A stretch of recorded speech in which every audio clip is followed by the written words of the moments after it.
This is The After Party, live with Kim McAllister. Pick a couch, grab a drink, and settle into the conversation.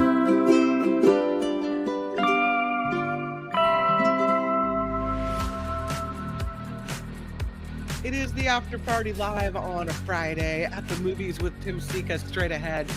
And it's a great time to be with you guys. Looking at the chat, I love seeing everyone in here.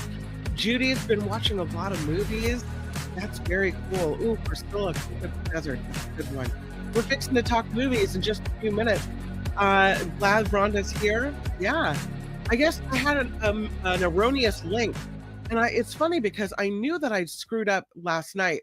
When I was trying to set up the Mark Thompson show, I accidentally put his show that I was setting up under this one, but I caught it really quickly, deleted it, but for whatever reason, even though it was deleted in the StreamYard program, it wasn't deleted on YouTube. So my apologies for the confusion if anyone had an issue with that, and I'll try to go into YouTube and delete whatever was there that shouldn't have been. So I apologize for that. How are you? Hi, Dan. I'm okay. Thank you for asking. Very nice to see you too, Rev P. Thank you for being here. Hi, Rhonda. Yeah, good morning to everyone, or good afternoon as it were. Tim Sika, due any moment, but before we get there, I would like to thank everyone for contributing, and everyone who does contribute to the After Party Live. The show is, of course, crowdfunded, and we couldn't keep it going without all of the support from everyone. And it is the monthly PayPal contributions that really, as they say, are the bread and butter of the show that keep the show working. So huge thank you for that. As a matter of fact, had some contributions that I wanted to spotlight. Among them, Kathleen G gave a $10 contribution to the show. Karen K with $50 yesterday. So appreciate it. Susan D, Heather K, Vivian T, you guys are awesome. Thank you so much. I just really appreciate all the support. So very nice. So let's jump into these stories. I do have some stories I want to tell you, but I also want to be mindful because Tim Sika should be along any moment to talk movies with us. But before we get to Tim, perhaps we can get to one of the lighter stories that I have for you. Check this out. Look at that tail. This is a new record holder. This guy has the longest tail that you will see on a cat ever. As a matter of fact, this cat now has the Guinness World Record setting tail. It's 18.5 inches. That's a long tail. Unfortunately for him, it probably gets stepped on quite a lot. This is a silver Maine Coon cat from Minnesota. His name is Mr. Pugsley Adams. He's 2 years old. And the owner, Amanda, says the cat's always had a long tail. It was a subject that came up even when she took him to his first vet's appointment. Mr. Pugsley just has a long tail. The vet mentioned it again 6 months later, and that is when she thought, I'm going to call Guinness World Records and see if this isn't the longest tail in history. And it is, as a matter of fact. They say everybody always wants to meet Mr. Pugsley. He's a calm, level-headed cat, very friendly, very soft, always purring. And when now they take him out, because I guess they take this kitty out, they call him a local celebrity with the world's longest tail. Yeah, 18.5 inches. That's a long one. It is time for something I look forward to all week long, At the Movies with Tim Sika. And we welcome Tim Sika to the show. Hi, Tim. Hi, Kim. Hi. You cut out there. You cut out there for a second. Just Oh, a I little did? bit. I'm sorry. Yeah. Oh. No, just okay. Yeah, that's fine. I didn't know if you noticed, but it I didn't little notice. cut out. Okay. No, Well, I hi. didn't notice at all. Well, hello to you. Welcome to the Hi. show. Thank you. It's always nice to be here talking movies with you. Nice to see you. So you have a lot of movies on your docket. You had a busy little week over there. Yeah, I did. Well, in this week's bunch of movies, Kim, there are several that, you mentioned Mr. Pugsley, the cat, but there's several in the movies that we're going to talk about that feature animals, dogs and penguins and even a unicorn. I don't know, a sort of recurring theme in movies this week. So that's kind of interesting. And we'll get to all of those in due course. But before we do, we have a couple of mystery thrillers to talk about. Oh, I like And the that. first one is a movie called Holland. Yeah, it's dropping on Prime today. It's a suspense thriller, and I don't know how the citizens of Holland, Michigan, where this story takes place, are going to take to this movie. I didn't even know there was a city called in Michigan called Holland, but apparently it's populated mostly by Dutch Americans who annually celebrate things like Tulip Time at their Tulip Time Festival, which honors the area's Dutch heritage, I guess, and the Dutch's tulip fields. We get to see bits of that in this movie. But anyway, Nicole Kidman, there she is. She stars as a wife and a mother who suspects her husband of having an affair, and so she, along with another citizen of Holland, played by Gail Garcia Bernal, with whom she also initiates an affair, that's a little subplot here, begin to investigate and accumulate photographic evidence of her husband's infidelity so that they ultimately, she and this other guy, with whom she's having an affair can get together and they'll have the goods on him. So, anyway, in the process, they both discover something far more sinister than a husband cheating on his wife. Let's just say that. So, yeah. This movie, I guess, was intended to be part affectionate satire, part thriller, part comedy, and part drama shocker, and it more or less succeeds at being all of those things. It's a mixture of tones as well. It's part goofy, it's part wacky, it's offbeat, which in the third act turns very, very, very dark and violent. The optics of the film aren't always clear, and when it's over, you're not sure if what happened really happened or if it was all in the mind of Nicole Kidman's character. All that's a bit clumsily handled. However, I found this to be a vastly entertaining, kind of trashy movie, being anchored by another amazing lead performance from Nicole Kidman, who creates yet another unique character to add to her amazing lexicon of roles and screen performances. She's astonishingly brilliant in this movie, and she makes the movie worth seeing, even if you happen to find problems with the film's optics. And it's really funny, Kim. The more I think of it, this movie is either just awful and messy or just some sort of masterpiece of distraction. It's probably a little of both, in which case, and on balance, I have to recommend it. I mean, it's entertaining. So that's Holland in a nutshell. It's streaming on Amazon Prime. It's directed by Mimi Cave, too, who go female film directors. She helmed a really good horror movie thriller called Fresh in 2022. And this one kind of, I don't want to say expands on that movie, but it does things that movie did not do, and so kind of. I mean, she's an impressive director, this lady, so she's someone to watch. But anyway, I liked Holland. I recommend it. Trashy and entertaining, right? What more can you ask for?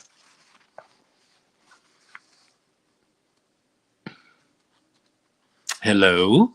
Sorry, I muted myself to cough, and then it took me a second to unmute myself. Okay. Does it seem like Nicole Kidman is having her big era right now? I mean, my God, well, doesn't it? Yeah, like I think project, movie, show, series, one after the other, just hitting us all, and they're all good. Yeah, she's doing amazing, consistent work. Mm-hmm. People that say, "Oh, actresses of that age, it's hard for them to find roles." I mean, she's in everything. Every time I turn on something, and I'm thinking, when on earth could she have made this? Right. She's doing series. She's doing. In response to what you said, yes, I think it's her moment in the sun. And go Nicole. She's an incredible Sphinx-like actress, and she's amazing here too. I mean, she delivers the goods again. Yep. Let's talk about this one. It's called Misericordia. Yeah, Misericordia. It's another mystery thriller of sorts, but one of a decidedly more artful and contemplative ilk. Misericordia is a Latin word for mercy. And so this is a French film and English subtitles, and the plot revolves around this guy who returns to his hometown to attend a funeral. And the long and the short of it is that his presence just ticks off the son of the woman that he's staying with while he's in town, which eventually kind of erupts in this series of fights between the two men, which ultimately ends in the returning guy killing the son of the woman he's staying with. And well, this is one of the best movies of the year for me. It's written and directed by Elaine Guardier, whose previous film was the critically acclaimed Stranger by the Lake. And like that film, Kim, this one too explores themes of mystery and eroticism and desire. But this time, those themes are wrapped up in religious symbolism, in murder, in hidden sin, and morality. It's tough to zero in on plot specifics without giving too much away. This is a movie that is slow in revealing its secrets, challenging in its pacing, and deliberately, while unfolding, somewhat obtuse at times. You're going, where is this going? You know, what are they? What is this about? But the rewards reaped by the viewer who will just stay the course, they're immense. This is a movie that subverts religious tropes, conventional morality. It explores the limitations of the dispensing of mercy. You know, I'm thinking of the Portia's speech, her plea to Shylock in Merchant of Venice, where she goes, "The quality of mercy is not strained; it droppeth as the general rain from heaven," etc., etc. This movie gives new meaning to that famous theatrical plea, but I'm digressing a bit here. Full disclosure about Misericordia: it's my type of movie, the kind of movie I'm partial to, and I have an affinity for. But in summation, I probably should say that the film's dramatic centerpiece, one of the most provocative speeches and assertions of any movie you're likely to see and experience, it's a controversial speech too, makes this movie a must-see. There's a scene where the town priest, complicit in covering up the murder that occurs in the film, converses with the murderer, wherein he proffers an arguable and arguably convincing case. It's really a rationalization for the willful killing of another person.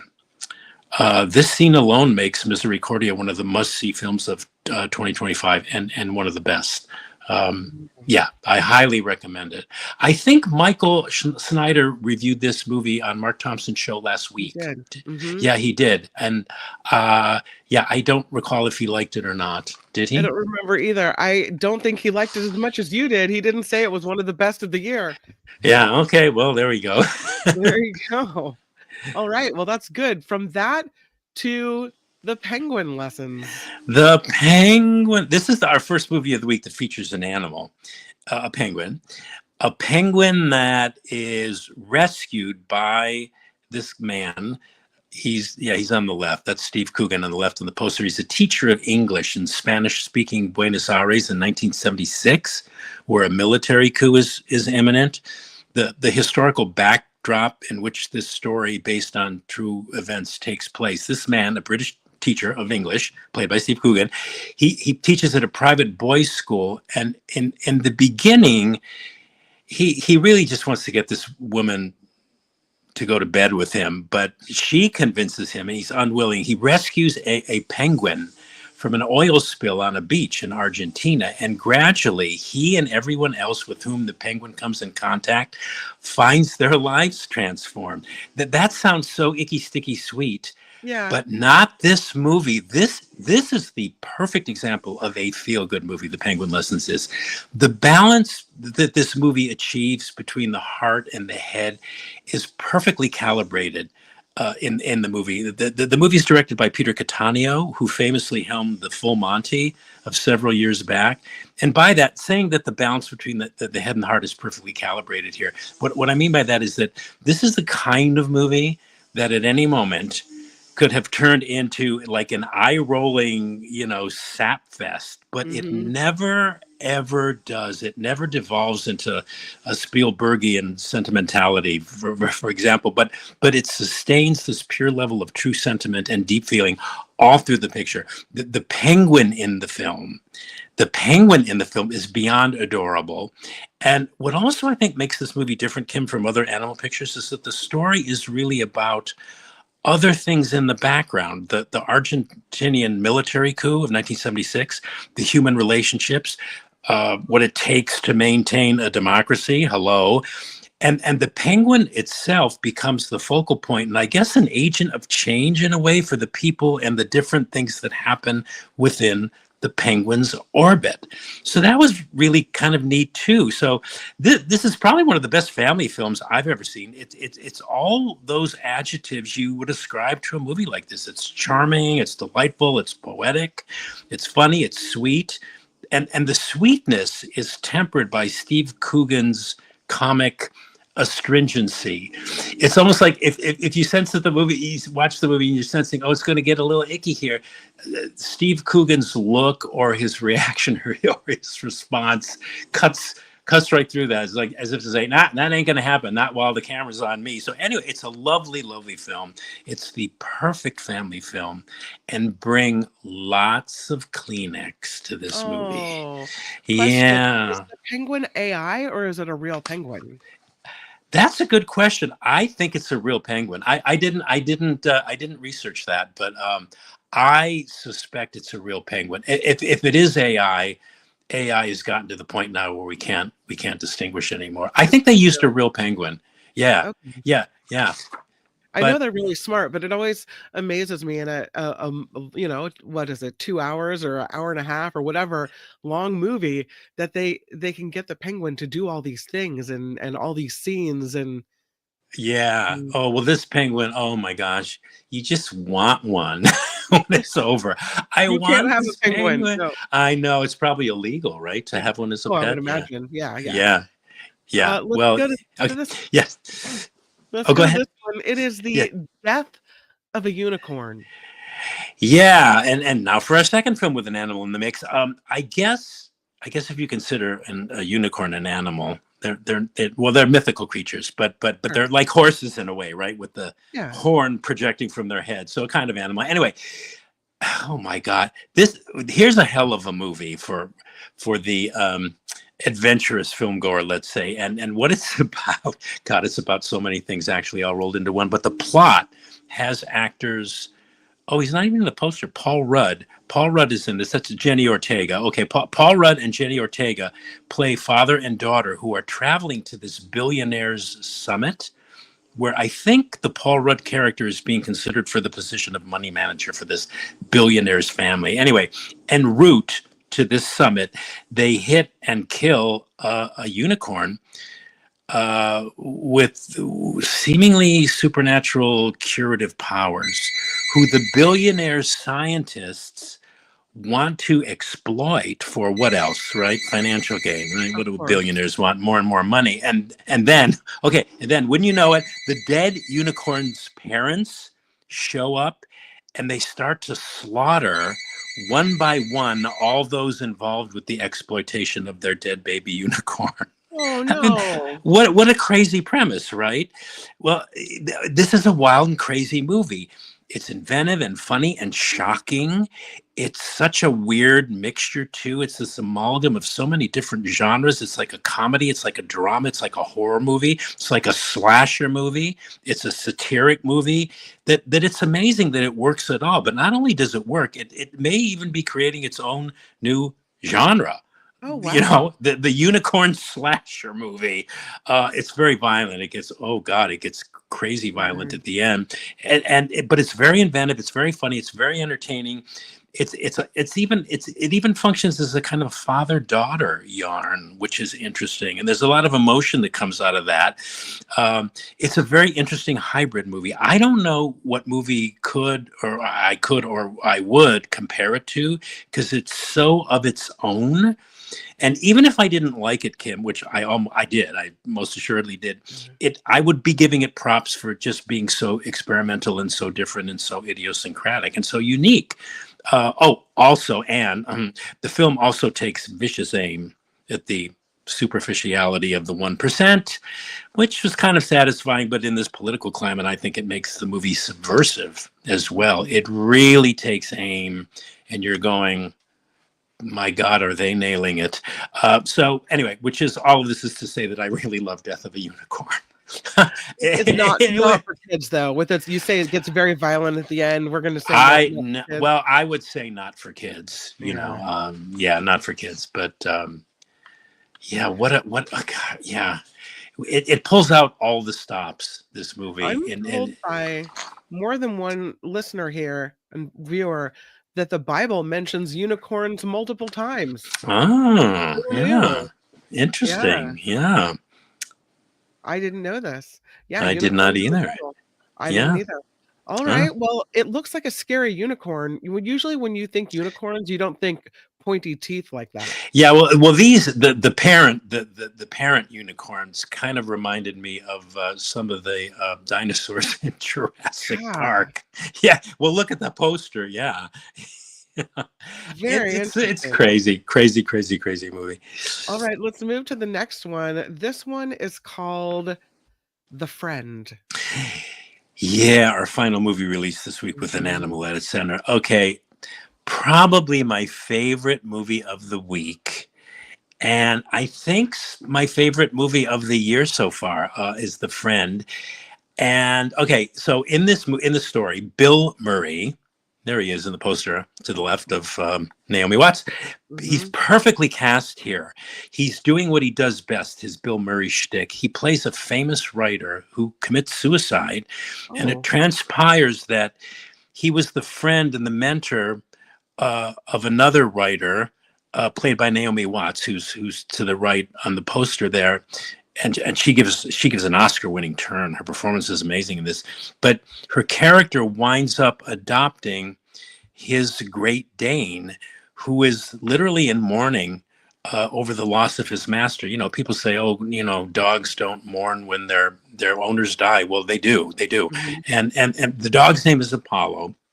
So both she and the dog are mutually grappling with the death of the friend and the mentor and the master and loss, and in the process they form this unexpected bond. The story is adapted from a novel, a 2018 Siegfried Nunez novel of the same name. The movie is written and directed by Scott McGehee and David Siegel. They're wonderful filmmakers. And Kim, if they gave Oscars for animal performances and they used a real dog and no CGI, Mhm. Bing, the Great Dane who plays Apollo the Great Dane in The Friend, would win an Oscar hands down. And Oh. please, nobody ever tell me the dogs lack a human side. When I emailed you with the list of movies we were going to cover this week, I said that this movie was so affecting that it made me want to rescue a Great Dane. I know they're so big and ungainly, but they're such magnificent creatures. Yeah. Anyway, my response to this picture, Kim, The Friend, totally subjective. I found it virtually note perfect. It was emotionally powerful. Everything about it, loosely but miraculously, all hangs together to create this beautiful mosaic of deep feeling. I practically sobbed through the entire second half of this movie. It is so prepossessingly true, emotionally true. It also dealt with turning one's pain and grief into art. It deals with loss and death and the spirituality of animals and our connection to and with animals, how animals connect with us, aging, the pain and anguish caused in the aftermath of a person's suicide. I mean, there's so much kicking around in this beautiful movie that I could talk for hours about it, but the writing is gorgeous. It's supremely acted. Kleenex is definitely a must too. The theater exhibitors who are showing this movie should sell Kleenex in all the theaters playing it. They'd make a fortune. They but should but sell little movie tissues, right? yeah, little movie Yeah. tissues. Yeah, but for Little like little now, the little purse packs of movie tissues. They should have yeah, that at the register. the ones you keep in your ladies keep in their purse that you can Mhm. buy in little packets in the stores. But anyway, right now this is probably for now my absolute favorite movie of the year, which I hope folks will remember Oh. around Oscar time. It's too bad they're releasing this movie so early. I hope it has the legs to be remembered because it's really an Oscar-worthy movie. It's a crowd pleaser too, but it doesn't cater to the crowd at all. I mean, the emotion in this movie is just so pure and Maybe just a great movie. Great movie. And maybe it again, will it's a remember. movie about an animal. Yeah. But it's more adult centered. I think Mhm. kids would like this movie too, but it's really an adult story and an adult I don't movie. wanna show my kids a movie that'll make them cry though over an animal. You know, like those are the damaging movies from my childhood when Bambi's mother got Oh, torched. old, I yeah, remember like crying in the movie, like what l- happened to Bambi's mom? yeah, Lassie. Remember Old Yeller? Oh Old my Yeller, God. yeah, Where the Red Fern Grows, like all these movies and books that are like, oh, what What? happens to the animal? Why do you have to mess Yeah. with the animal? Well, Yeah. though, okay, but well, I don't want to give anything away, but I think they could. I think for sure the penguin maybe not so much, but I think for sure the friend. I think they would be able to handle it because Mhm. the movie really kind of like cleverly. I don't want to say subverts that which you expect, but it does something really different and really unique. And it's sad in a moving way. It's sad in that way that like the melancholia that you sometimes experience by watching movies can feel good. I mean, in a weird kind of way. It's like it just fills your soul. And that's what the friend does. Love it, love it, love Okay. it, love it. Oh, it fills your soul. What a that they should put that on the back of the Oh DVD. It yeah. fills your soul. Put it on the poster. Come on.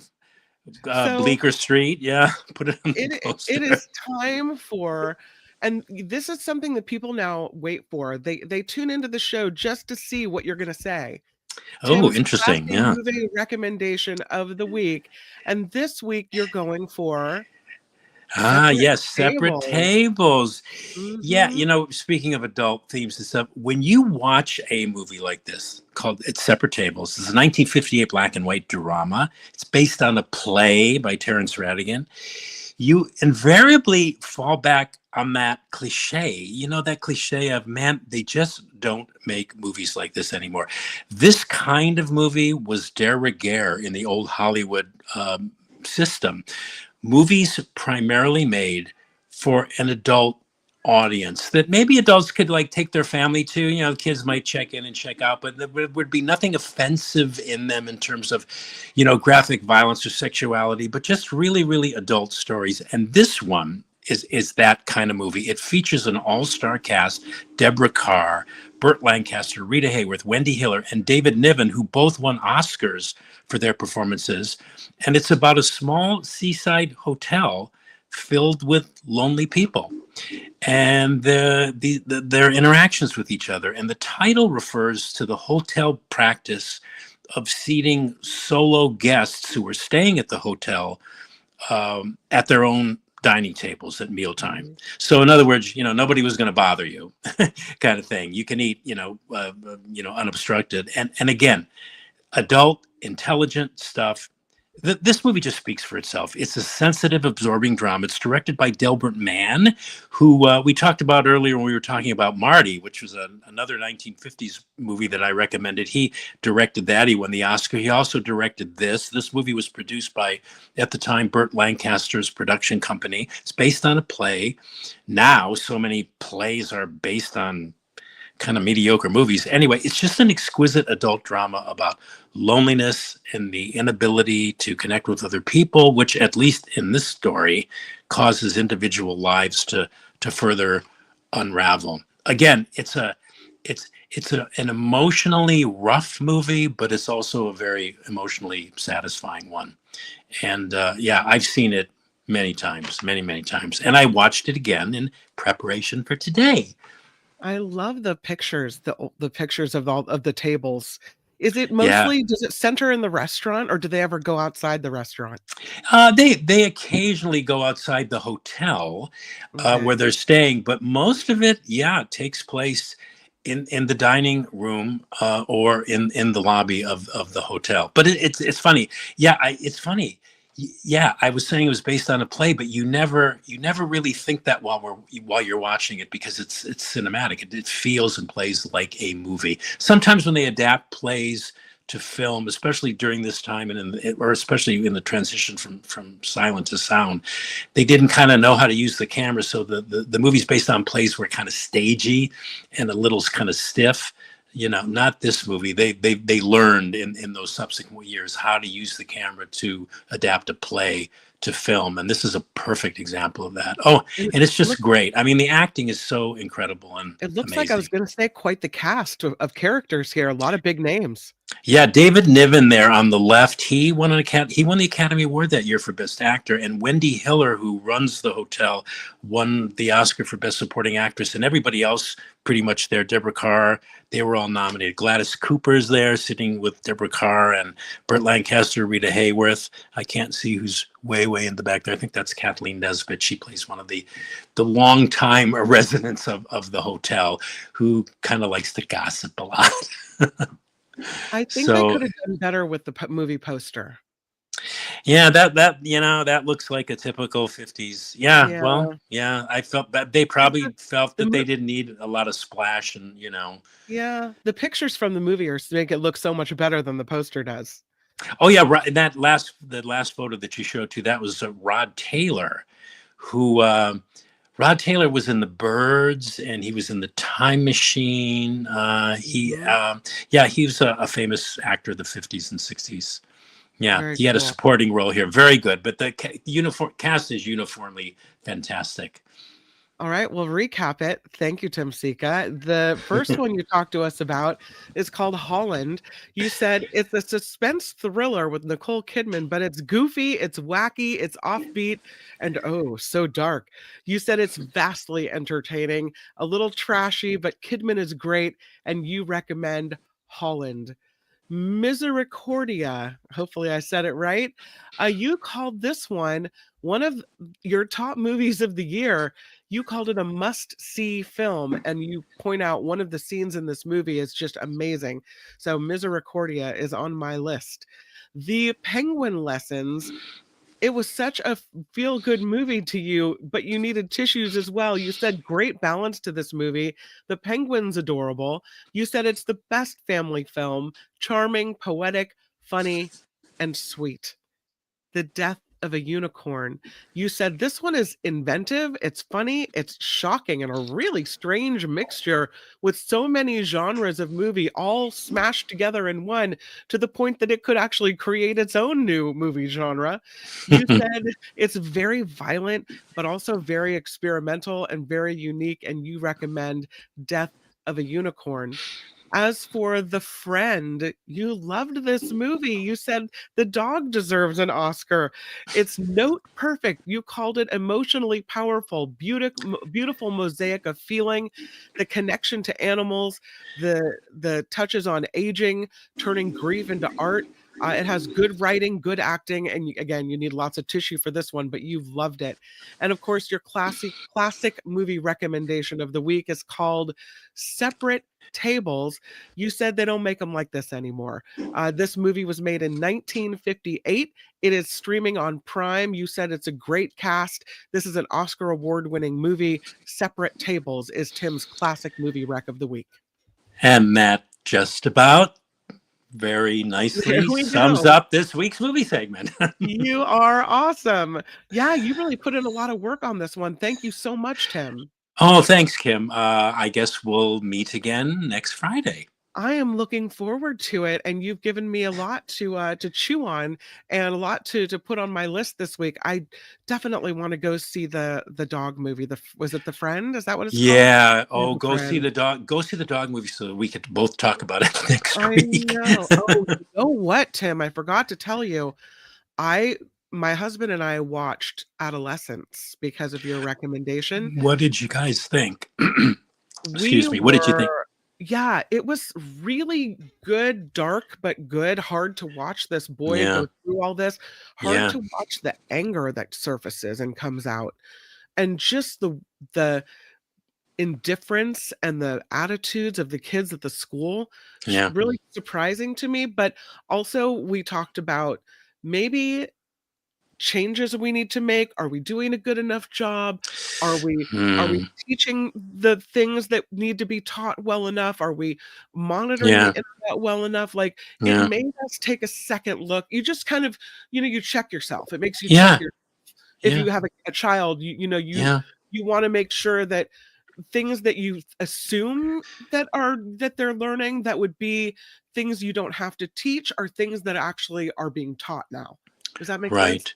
It makes Yeah. total sense. Yeah. Yeah. No, it's yeah, I just think being a parent in this day and age, you know, my hat's off to all parents who are, you know, trying to raise their kids in this crazy environment that's just so like overwhelmed by the internet and whatever. I mean, yeah, you know, I was shocked. Well, I'm not going to say, I don't want to say that because I don't want to give that away, but yeah, I'm glad you liked it. I'm glad, I'm glad you guys watched it. Yeah, it was Yeah. pretty intense, wasn't it? Very intense, Intense. but it's only 4 episodes, Yeah. and it was the source of a fight because we had to stop after 2 Uh-huh. because, of a child coming home, and we didn't wanna Oh, watch it with the kid in the room, and yeah. so then my husband was supposed to wait for me, and he was so into it, and he Oh, watched it without me, and I was like, oh "Oh, no. that's Yeah, very well, fighting well, words right there." that's, you know, yeah, that's a, Yeah. yeah, well, it's a testament to the show. He couldn't It wait for really is. you. He couldn't wait for Yeah. you. I just was so into it. I couldn't help it. I'm like, "That's not cool. Mm-mm. Yeah. I was over here waiting for you, so wait a minute." Yeah. Yeah. Yeah. Anyway, Oh, thank well, you, yeah. Tim. Thanks for that Okay. recommendation. At the Movies with Tim Sika. You have a great weekend, my friend. Oh, you too, Kim. Thanks. And talk to you next week. Bye. Bye. Tim Sika at the Movies. A lot of comments coming in from you guys on this segment, and I know you love it when Tim Sika comes by. Yeah, the movies Tim picks are so great, and I know people log in even if they missed the show, just to see exactly what he's talking about with his classic movie rec of the week. Yeah, looks like oh, you're talking about Tubi being owned by the Fox Corporation. It's hard to not like the freebies though, the free movies. Sometimes I'll do a Tubi movie that I really wanna see even though I've gotten accustomed to having no commercials, but I'm willing to suffer through the commercials just because I want the movie for free. Yeah. Judy never heard of Separate Tables. I think you'll really like it. It's a really interesting premise, so I'm glad Tim picked that one this week. Yeah. Uh, Teacher Lori says, a lot of movies are free streaming. You can watch interrupted. Yeah.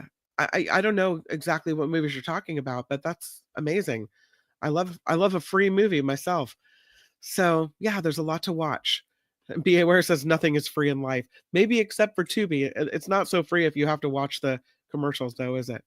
All right, let's move on to some of these other stories that we have for you. One of them is about secrets hidden and sewn into the binding of a book.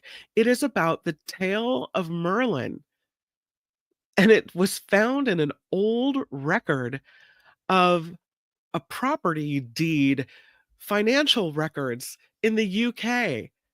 Fascinating. This lost manuscript of Merlin and the King Arthur legend read for the first time after centuries of it being hidden inside of another book. Apparently, after a certain number of years, they just thought of these old manuscripts as trash. And so they used them as filler in book bindings. And that's what happened to this. This is the only surviving fragment of this lost medieval manuscript, which tells the tale of Merlin and the early heroic years of King Arthur's court. It involves him becoming a blind harpist who later vanishes into thin air.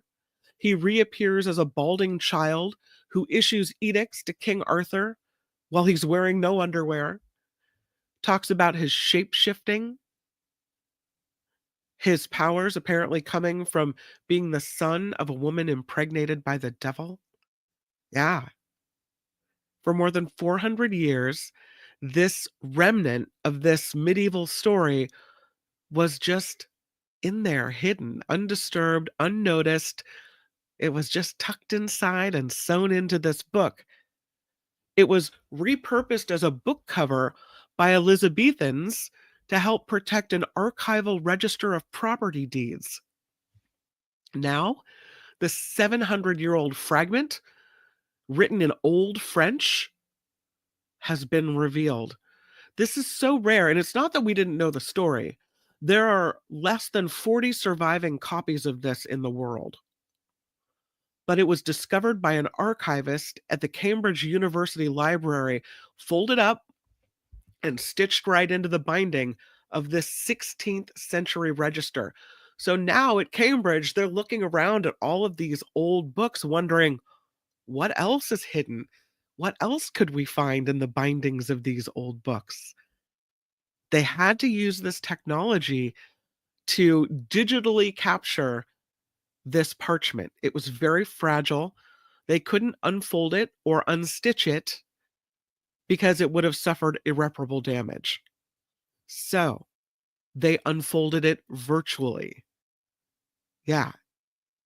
And they managed to digitally enhance it so that they could see all the words. Mm. It's a sequel to an earlier text written around 1200 in which Merlin is born a child prodigy gifted with foresight and casts a spell to facilitate the birth of King Arthur when he pulls the sword from the stone. And again, not very many copies of this left. And why aren't there many copies of this left? Apparently, by the 16th century, this type of writing with these Celtic and English legends, they wrote them in certain areas in this Old French because of the Norman conquest in this area of the UK. They spoke that language. But then Old French fell out of favor in England.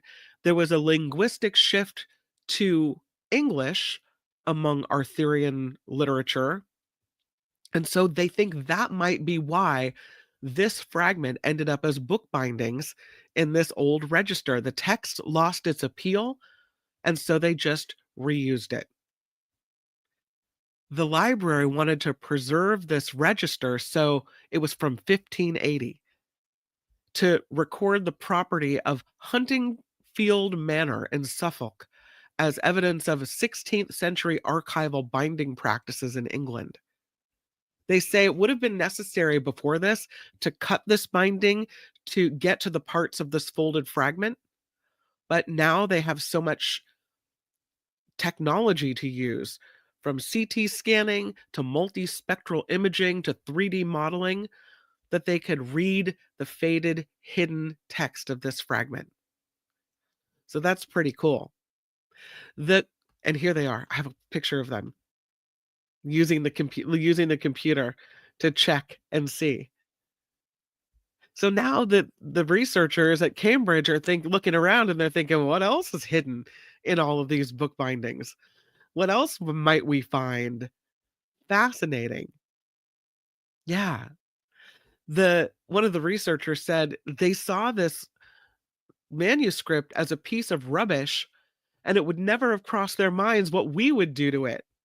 That this library is full of treasure that needs to be discovered because there may be other manuscripts hidden and tucked into these bindings. So that's pretty cool. That's what's happening over at Cambridge.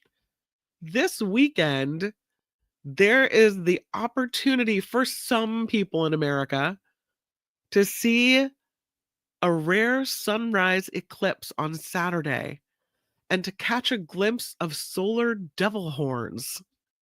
Yeah. This will be on March 29th, so tomorrow.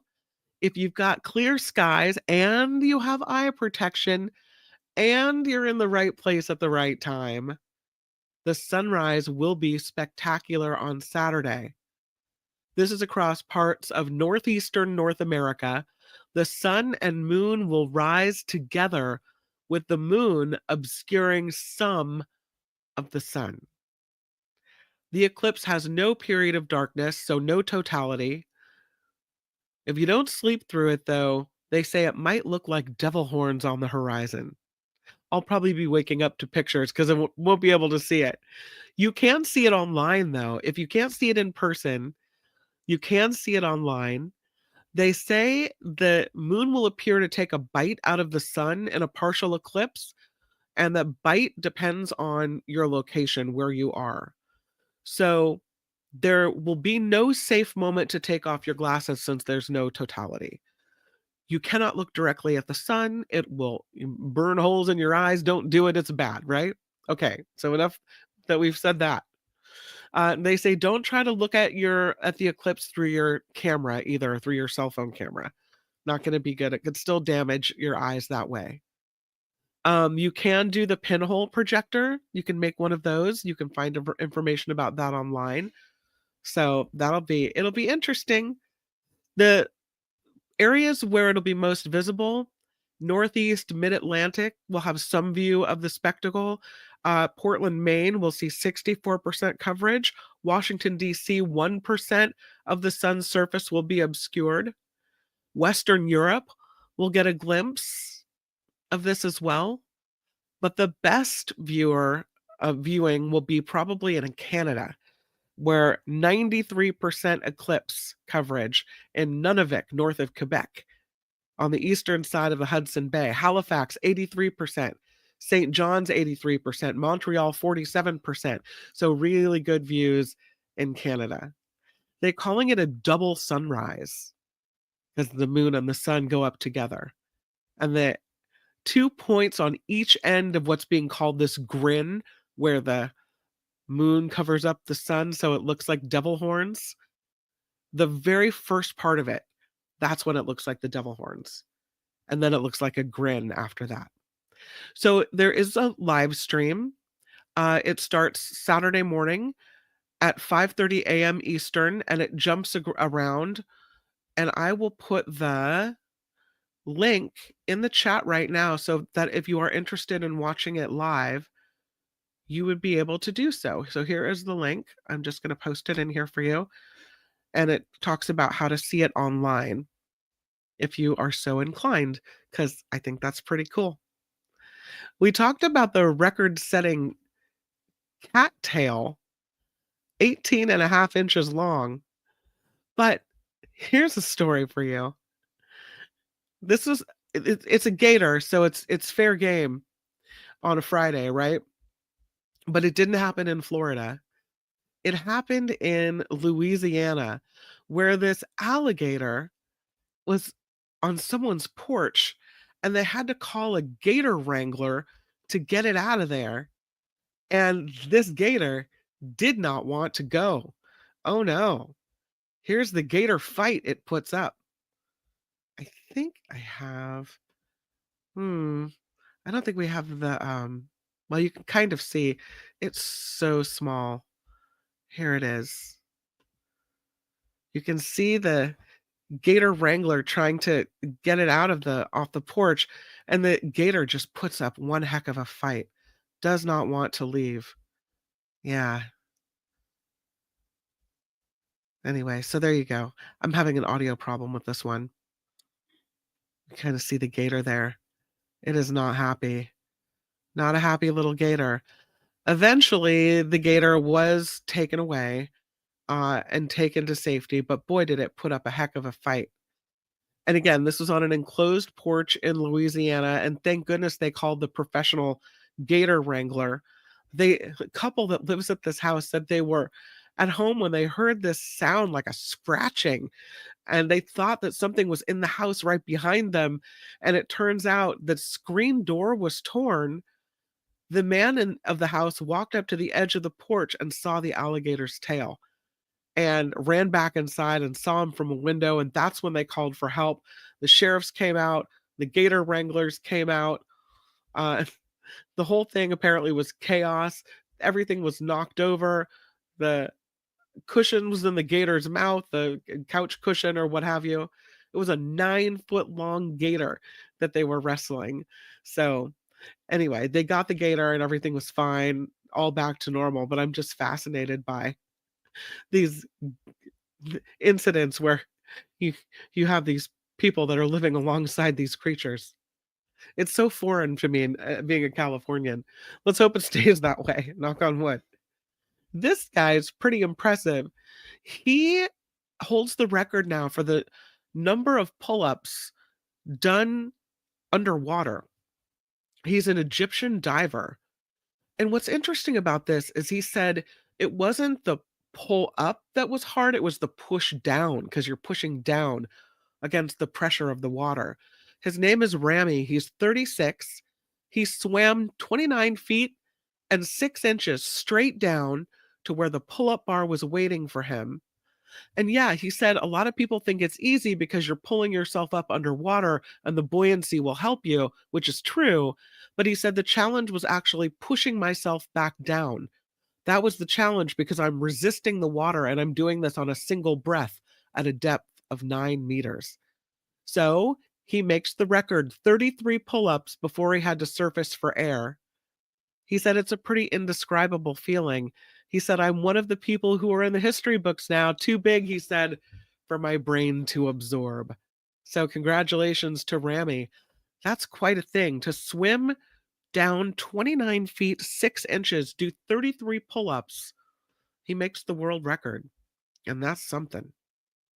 They're going to try to grow mushrooms in space. This sounds like a movie, doesn't it? They're going to try to do it. I think they're going to be successful. These SpaceX astronauts are going to try to grow the first mushrooms in space on their upcoming Fram 2 mission over the Earth's poles. It's being described as the perfect space crop because mushrooms are nutritious and ready to eat. And they say this could be a stepping stone toward fueling crew members during long-term space flight. Elon Musk, he's he's got this plan to send humans to Mars as soon as 2030, right? He's aiming for as early as 2029. And there is this necessity of being able to develop sustainable food sources in space. There's a chief executive of Food IQ. It's this Australian company trying to be the first to grow mushrooms in microgravity. And so they are linked now with SpaceX on this Fram 2 mission, launching 4 private astronauts to space no sooner than March 31st. They call it Mission Mushroom, and that experiment will be on board. It is on Fram 2, the first crewed mission to orbit over the Earth's polar regions, and Mission Mushroom will be the first study to grow these mushrooms in space. Oyster mushrooms, they say, are the perfect space crop, helping astronauts meet their nutritional needs on long-duration space missions like those to Mars. So the effort is to close the loop in plant agriculture and help minimize inputs and waste as well. They're going to be monitoring how these things grow. Once they land back on Earth, any successful mushroom growth will be analyzed in the lab, and they'll compare them to those grown, pardon me, in control mushroom kits that have been stored in Florida. Pardon me for a cough break.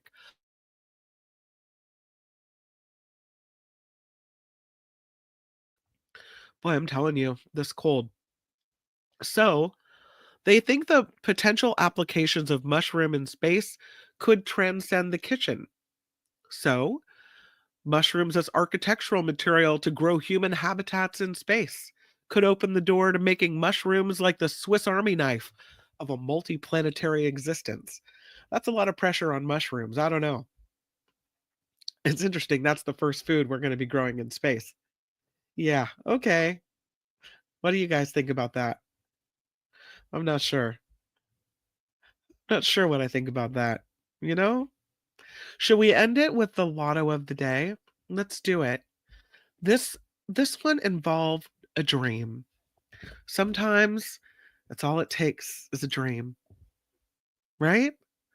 Got a dream of a millions and millions and millions of dollars, and yeah, you got a winner. Listen to your dreams. It's such a bummer because I never remember my dreams. I don't know if you do, but it paid off for this guy. I'll put on the Powerball jackpot picture up. It paid off for this big dreamer because in New Jersey, this person bought a ticket after a dream that led to a $1.5 million jackpot. The winner told the New Jersey lottery officials that they'd recently lost their job, but that they had a pleasant dream. That's nice that it was pleasant that inspired them to try their luck. They said, I've always been told that if I've had a dream and it's a good dream, that I should play. So the player selected a Jersey Cash 5 ticket for a drawing last month during a visit to the Easy Check food store. And the ticket matched all the 5 numbers, earning a $1.5 million jackpot. The winner said, this one I can't even explain. I didn't even pick my numbers. And the money just came at the right time. They said, it's so crazy. Let me tell you, they said, God answers your prayers. I've been job hunting. This money, they said, will be spent wisely. You always hope that when someone wins big like that the money will go to someone who really needs it. Or if it's a huge jackpot, that it'll go to someone who does good things with it, right? And doesn't just buy a million mansions. Looks like it went to someone who really needed it this time. Harry Magnan, $5, mushrooms. They'd never get any work done. Thank you for the contribution and for the comment. I really appreciate it. Heather with a bunch of mushrooms. Very, very nice. Rhonda with some smiles. Thank you guys for being here. I hope you had a good week here on the After Party Live. I will be hosting the Mark Thompson Show, apparently. I found out today on Monday. And we've got Tom Hartman. Mark sat down, I think yesterday, and recorded an interview with him, and it's really, really good. So we'll roll that on Monday. Tom Hartman and Mark Thompson. So he'll kind of be there in spirit, right? Also, Gary Dietrich will be on the show, and I look forward to having you along for the ride as well. So please join me at 11 a.m. here on YouTube on the Mark Thompson Show, and then we'll do the After Party Live right after it as well. No, just Monday and Tuesday, and then he'll be back on Wednesday. That's what I understand at this time. So, yeah. I know, Tom Hartman. It's going to be good. Vanessa loves Tom Hartman. Thank you, Vanessa, for coming on the Nikki Maduro show last night. That was really fun to see you. Yeah, happy weekend to you too. All right, you guys, make it a really good weekend. Watch some good movies, do some fun things that lighten your spirit, and I'll see you right back here on YouTube on Monday. Bye for now. The After Party Live would like to thank the following contributors and viewers like you.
Yes, Eileen, go check out Symphony San Jose, and congratulations to Heather, who is going as well.